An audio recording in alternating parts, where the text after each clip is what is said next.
Welcome to Logo Design using Adobe Illustrator, a Maker Studio workshop at the Mount Royal University Library.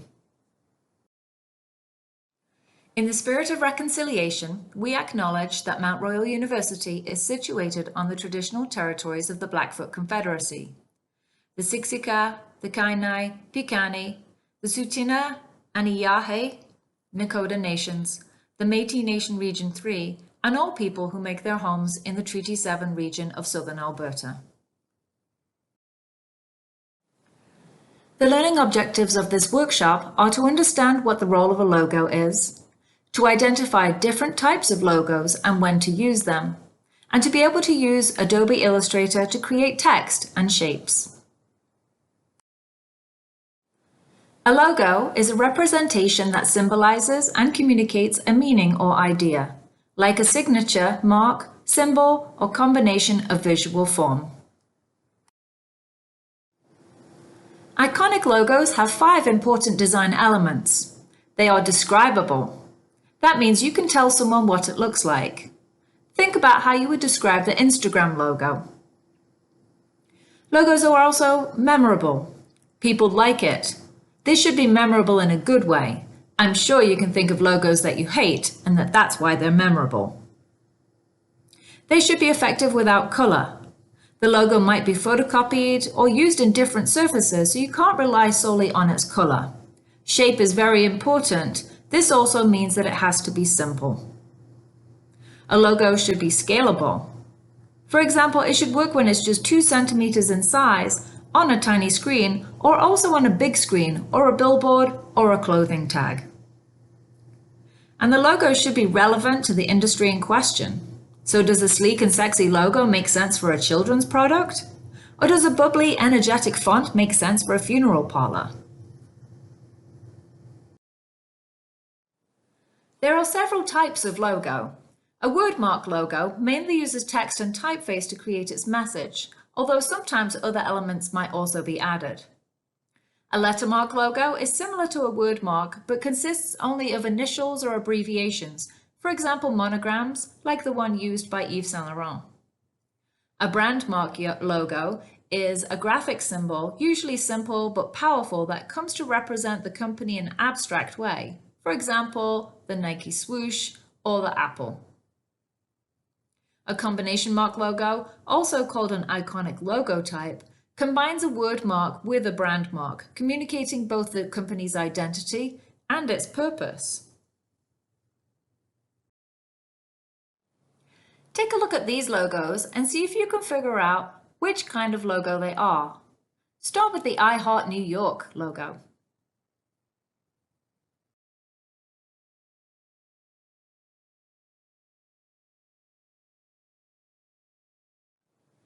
How about the World Wildlife Fund logo? That's the one in the middle.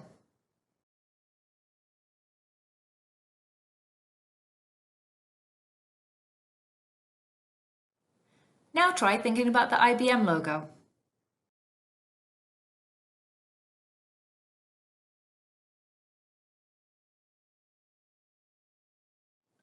Did you get them right? There are different times to use different kinds of logos. A time to use a Wordmark logo design might be when you're establishing the company. In this case, communication funds are limited and should be focused on name recognition. Your name is reasonably distinctive, but is not yet a household word. Or you might want to associate products with the parent more clearly and directly than a symbol would permit. Sometimes the word is too long or difficult to pronounce, or it's strange or complicated.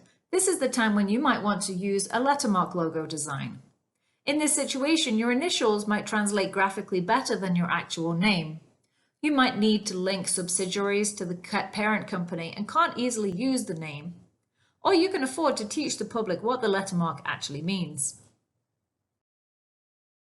The choice to use a Brandmark logo design might be driven by the product or service you are offering, or that you're an established company. Maybe you need an emblem on a product, or your name is too long, too generic, or doesn't translate well globally, or just has no personality. You might need to link subsidiaries to the parent company and can't easily use the name. and you can afford to teach the public what that symbol means. Think about the Nike swoosh logo. This was designed in 1971 by Carolyn Davidson, while she was a graphic design student at Portland State University. She was paid $2 an hour for the design, which is the equivalent of about $14 per hour today. Today, it's become one of the most recognizable brand logos in the world, and the most valuable, having a worth of about $26 billion alone, according to Wikipedia. The Nike swoosh wasn't always used alone. Initially, it incorporated the Nike name alongside the swoosh, and in 1988, it appeared alongside the trademark, Just Do It. You can cover all bases with a combination mark logo design. Maybe you're a startup enterprise or a small business with limited funds. Maybe your name is reasonably distinctive but not yet a household word. Maybe you need an emblem on a product but just want more than just a symbol. This is where a combination mark can be really useful. Now that you've learned some things about logos, it's your turn to try designing one yourself. Please open Illustrator on your computer. When you open Illustrator, it will look like this. You'll have your recent documents down here. You'll have some standard documents to be able to create new files here, or you can press Create New. We're going to press Create New.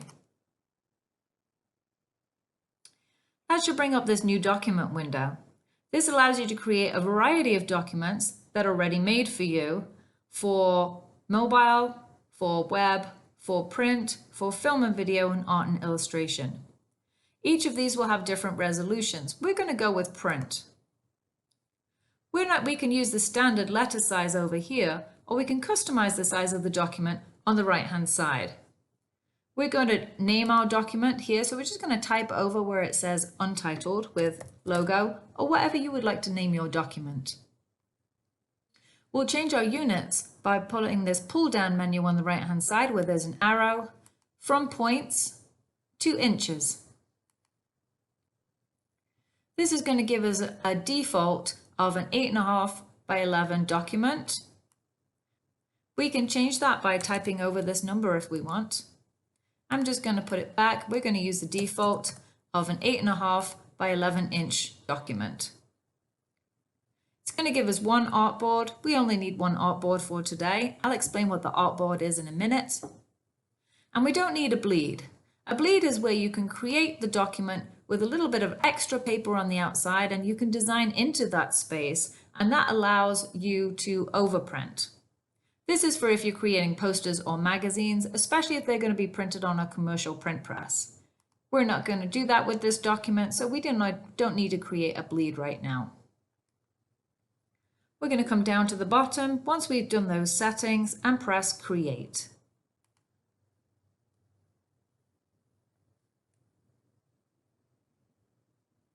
This brings up the artboard and our main page where we're going to do the design in Illustrator. The first thing you want to do in Illustrator is take a look at the workspace that you have. Your workspace might not look like mine, so in order to make sure that it looks like mine, to follow along with the workshop, I'm going to ask you to come across to this little box on the right-hand side on the top. Make sure that Essential Classics is clicked. Then your workspace should look exactly like mine. Along the top here is the menu bar. On the left here, these are all the tools and options that you have for designing things. This is like your toolbox or your artist palette. Along here, this is your control panel with some options. And for each tool, the properties over here will change when you select a tool. Let's take a look at the toolbar on the right-hand side. When you hover over the tools, what you'll see is that they come up with the name of them. So if you click on it, you'll see that this is the Direct Selection tool. This is the Selection tool. There's a number of different tools. When you hover over them, you'll see what they're called with this little box that pops up. You can zoom in on information by using this zoom tool so that you can see more details in your artboard. Your artboard is kind of like the piece of paper on which you're doing your design. You can use the hand tool to move things around in order to see things. A shortcut, if you get too zoomed in and you want to see things and fit it all in the screen, is Control-Alt-0. That fits everything in the screen. You can also go to View and take a look at all of these options with guides, zoom in, zoom out, fit all in the window. That's the shortcut. You can see the shortcuts for these moves just on the right hand side. So Control-Alt-0. That's the shortcut. You'll learn the shortcuts as you get more familiar with Illustrator.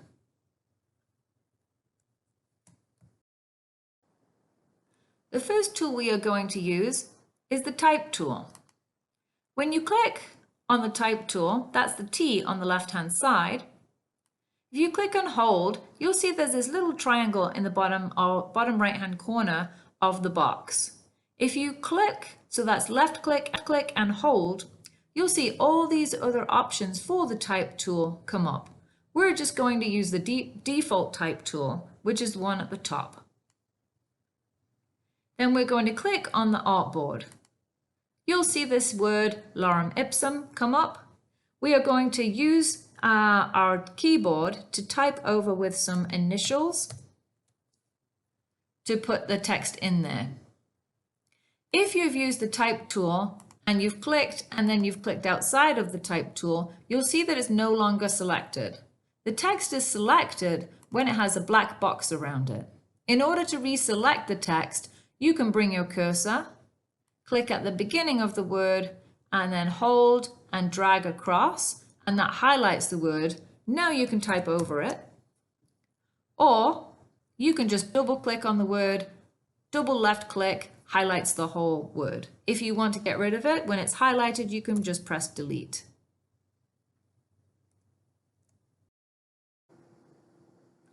With your text selected, the two letters that you have added, you can change the typeface up here on your control panel. You will see previews on the right-hand side of all the different fonts that are available and what they look like. Choose a font that you think is interesting and change it to a size that's going to fill the page. You can use this pull down, but it only goes to 72 points. You might want it bigger than that, in which case you can go into this box and change the number to something that's going to fit on the page.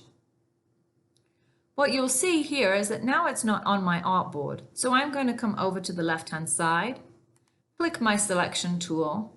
That way I can move my design. My design is a little bit too big. I want to make it smaller. I can change the points up here and maybe make it 450 points, or I can use these corners and change the shape of it by dragging the blue box from the corner. What you'll see is the proportions of the object change. And maybe I don't want that. I want to keep the letter forms the way that they were designed. If I want to constrain the proportions as I move from the corner of the blue selection box, by holding Shift, I constrain the proportions of those letter forms. I'm going to hold Shift and just change it to the size that fits better on my artboard. What you'll see is that the points have now changed. I'm going to center it on my artboard, and then we're going to make some changes to it.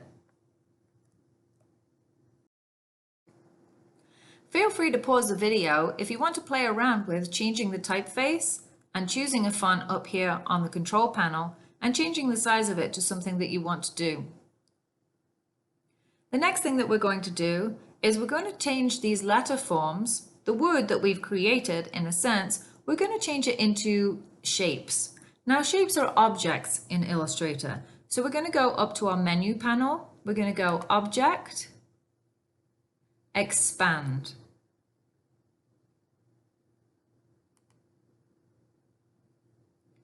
We are going to create an object and we're going to maintain the fill. So we're going to just use the defaults that are in our properties menu that pops up here and press OK. What you'll see is that now the object is selected and it has these points around it. If you have letters that are created and they are not selected, you will not be able to expand them. You will go to Object, Expand, and it won't be highlighted, so you won't be able to do it. If that's happening, just use your selection tool, select the letters that you've created, and then go to Object, Expand, and you'll be able to expand them. I'm going to delete those two. And instead, I'm going to select my original pair. As I select this using the selection tool, I can move it around, but what I see is that even though they are now objects, they're still linked together. In Illustrator, what that is called is grouped. I want to ungroup them, so I will go back to Object and ungroup those two letters. Now, when I deselect it by selecting outside of those two letters, and then I reselect one of my letters, I can move them independently from each other. That allows me to play around with the placement of those objects. I can still scale them the way that I could before when they're selected with the selection tool and have the blue box around them by pulling on the two anchor points that are in the corner. Again, if I want to constrain the proportions, I can hold Shift and it will scale proportionally. If I choose that I don't want to, I can move it in and out. What I'll see is that this pink line shows up, and that means that I am moving it along the baseline of the two letters. That's a guide. It's really handy.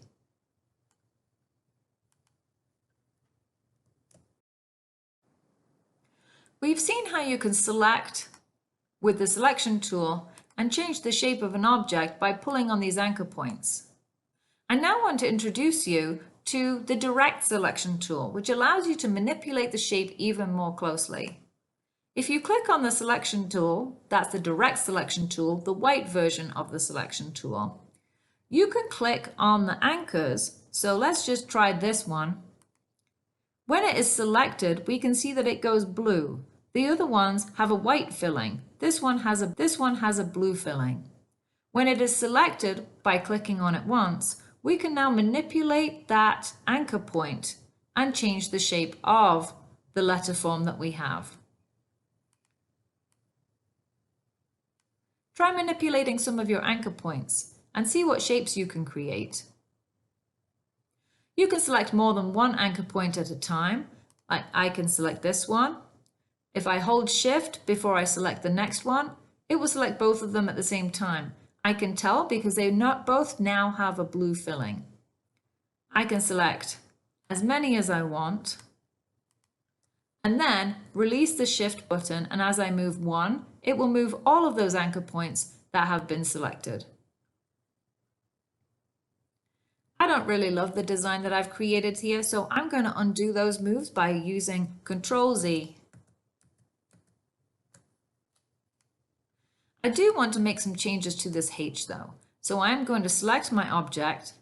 I'm going to select this anchor point, hold Shift so I can select this other anchor point at the same time and move those in.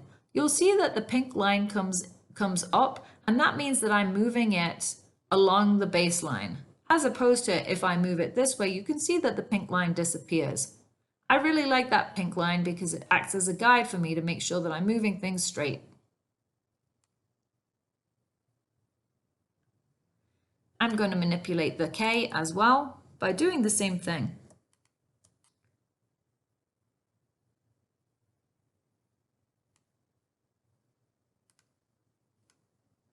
Have a play around with changing the shapes of your letter forms.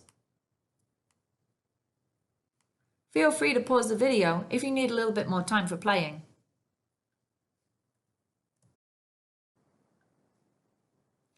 Another way to select more than one point at the same time is to drag a box from the left to the right around those points. You can then move things in whichever way you want. If you don't like it, you can always undo it with a Control Z. I'm going to select these, move them out. Using that technique, I'm going to select these 2 points. Remember, I can see them because they're filled with blue as opposed to white.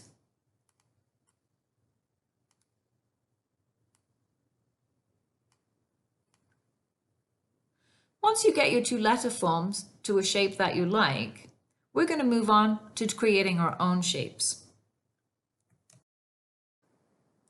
There are a number of different ways to create your own shapes in Illustrator. I'm just going to show you one of the tools, and then you can experiment with others on your own. We're going to come below the Direct Selection tool, down to the Curvature Selection tool. It looks like a fountain pen with a line coming from it. Click on it once, and that will select that tool. You're going to left click once on your artboard, and then left click and drag, left click again, and what's going to happen is every time you left click, you will drop an anchor point and create a path in between those points to create a shape. Try creating a shape.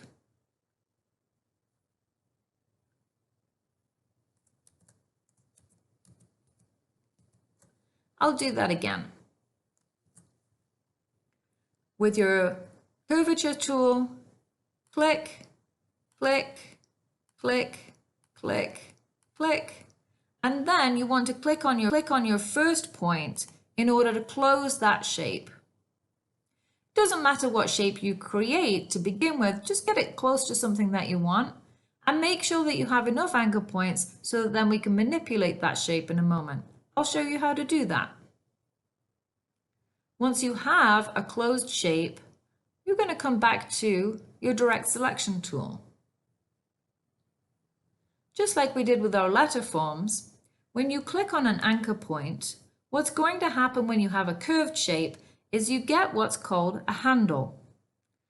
When you click and drag on the handle, what happens is you change the shape of the curve that is creating the object. If I click on this handle, I can change the shape of this blob. If I click on the anchor, I can move that out and also change the shape of my blob.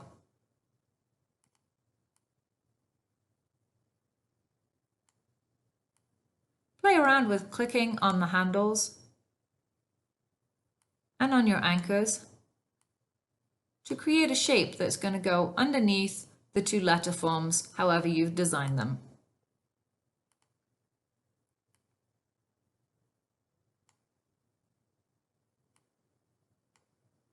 Remember, it's click and drag on the handles. Remember that each anchor has 2 handles so that you can get it to the shape that you want.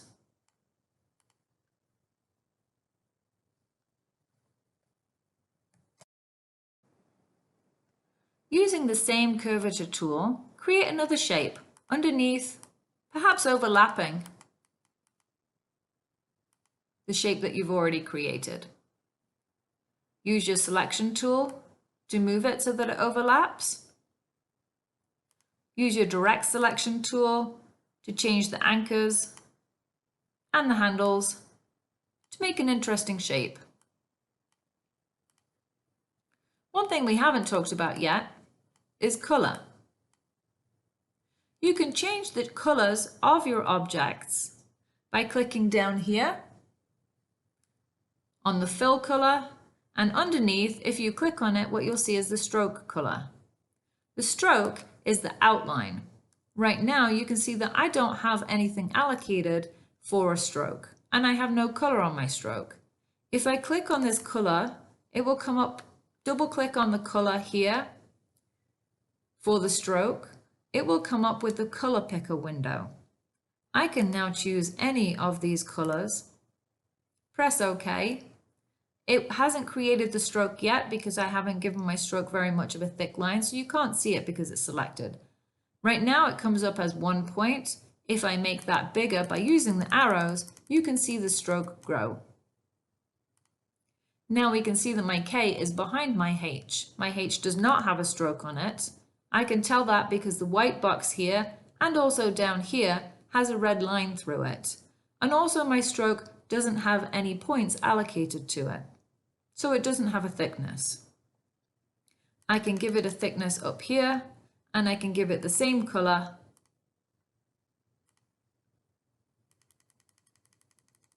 as my K. I can do the same thing with my blobs, and you can change the fill color in the same way. Click once on the fill color down here at the bottom of your toolbox and pull up a different color.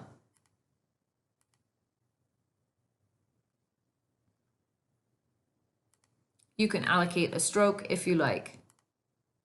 In here, if I pull down here, I can choose the color that I've created using the color picker down here, and I can add it to a palette. New swatch. This is the color. I can press OK. Now I see my new swatch color show up here. So if I want to fill my K with that same color, I can now come up here and use that pink. This is how we change the colors in Illustrator. If, like me, you've chosen some hideous colors and want to change them back, you can do that quite easily. With your objects selected, you can select more than one object at a time if you want. You can press Shift, and then because you have numerous objects with different fill colors selected, your fill color down here is going to have a question mark. We can change that up here by turning it all black, or we can go to the color picker and change the color in here. Now they're all the same color. I can do the same with the stroke. I can turn the stroke off in here. Now my objects are all one color with no stroke. Choose some colors that you like by playing around with the color picker or with the swatches that are already made for you up here.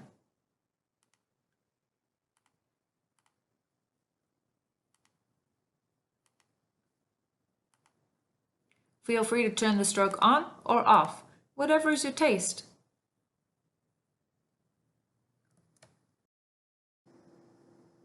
At this point, you should have two letters overlapping and two blobby objects overlapping that you've created. Once you're happy with the shapes, what you'll still see is that they can be moved independently. You might want to group them so that they don't move independently. You can select both objects that you'd like to group, go to Object on your menu bar, and Group. Now they will move together, but they're not one object. There are still two objects just grouped. I want to turn my K and H into a cohesive logo, in which case then they are both connected and one shape. In order to join them as one shape, I'm going to use the Shape Builder. I will select both of those objects. They're grouped, so every time I select one, it selects both of them now. And over on the left-hand side in my tool menu is a cloud with an arrow on it, a selection tool on top of a cloud. That's called the Shape Builder tool. Select that tool. What you'll see is that now both of your objects are highlighted and the shape is created where they overlap. Left click between those two shapes and drag over to the other side, and it will join those two shapes.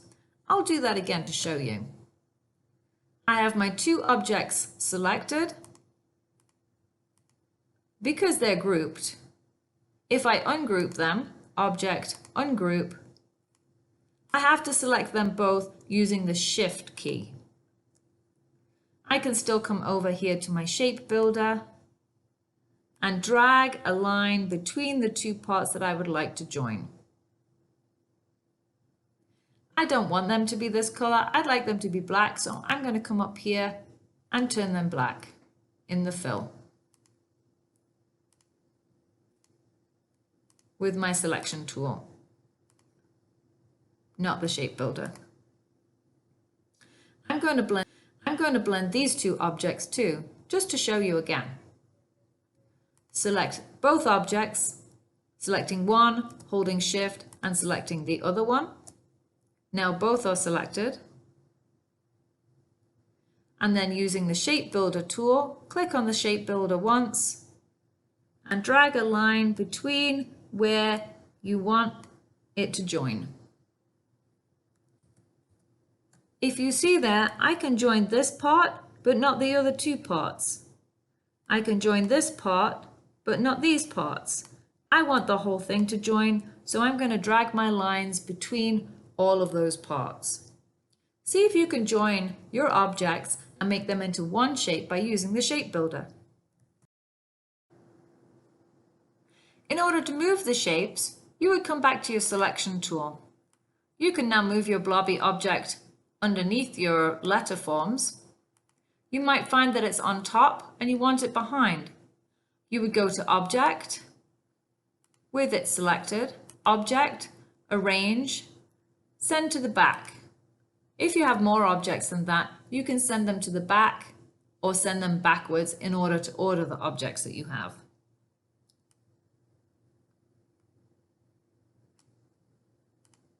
You can position your blobby object in a way that you want it. Of course, you can still scale it.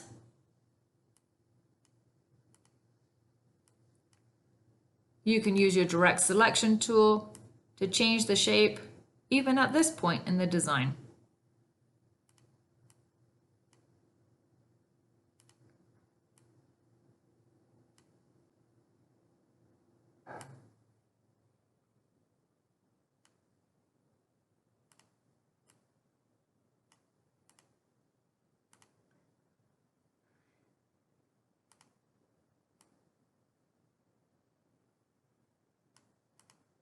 Play around with your two objects and get them the way that you want them, using all of the tools that we've learned so far.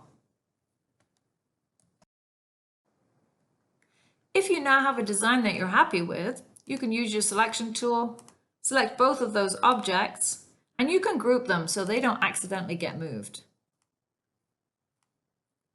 Now when you move them, they will move together as one. You can still ungroup and you can continue to edit your design. At this point though, I think we're ready to go with our design. Well done! I hope you're enjoying your logo. The final thing to do is to save your design. Go to File, Save.